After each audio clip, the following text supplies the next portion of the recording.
All right, my fourth cool sheet. I'm going to be talking about a life hack that is called social capital. And this is something that I just learned about recently because I got to know someone who has a lot of social capital. I'll explain what that is.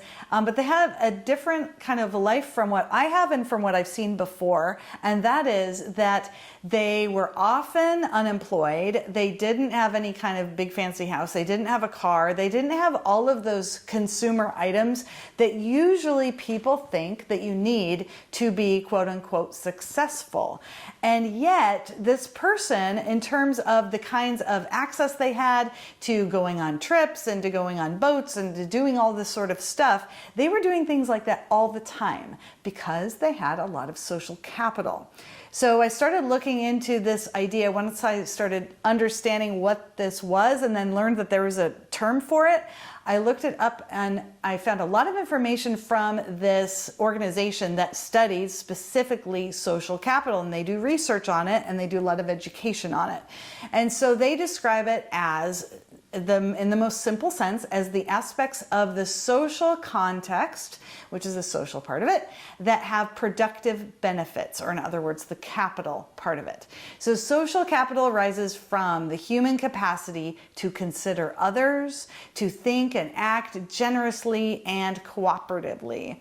And it relates to the social relationships and social structures that are all around us. It involves people knowing each other and having these positive relationships that are based on trust, based on respect, based on kindness, and therefore reciprocity.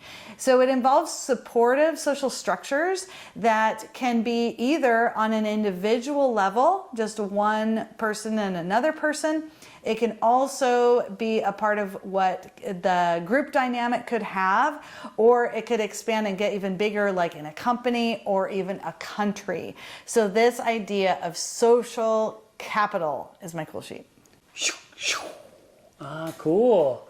I really like that idea. It reminds me of that Bob Marley quote, which I can't quite say verbatim, but it's, you know, what makes a man wealthy? It's not money, but it's other things, happiness, friends. Yes, exactly, exactly. Yeah. Yeah, and so some people might think of social capital as being more of a I'll scratch your back, you scratch my I'll scratch.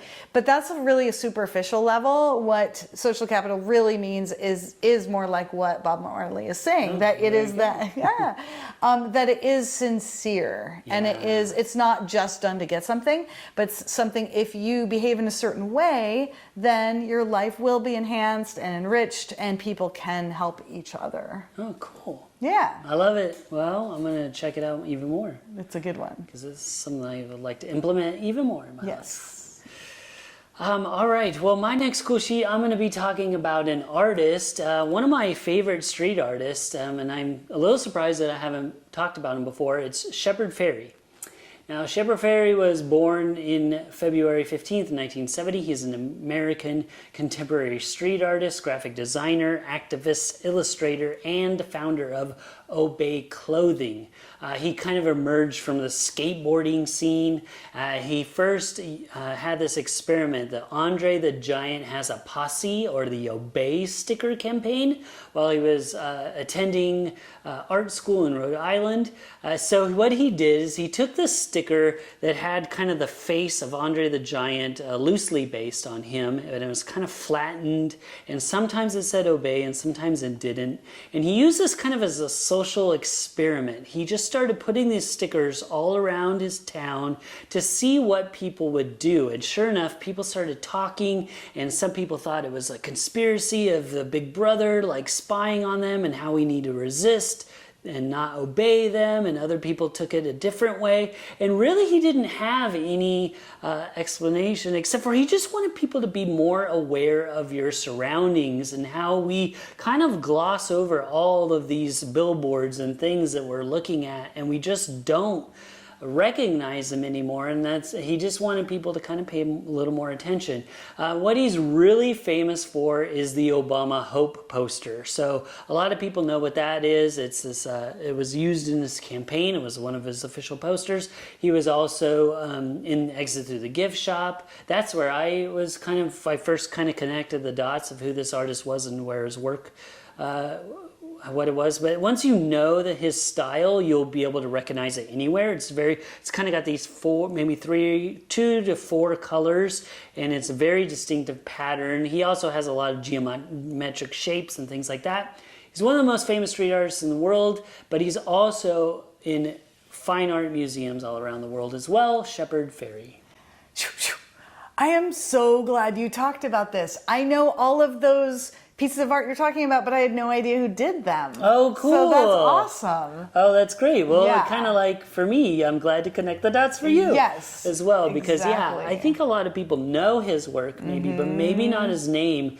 And what I do like, he's not one of those artists that shies away at all of his identity, because that's actually pretty big for a lot of street artists. They have to kind of hide their identity because they don't want to get caught. I don't know if he's like loitered up or what, but he's just like, this is me, this is my face. But he is an activist, and he's super out there.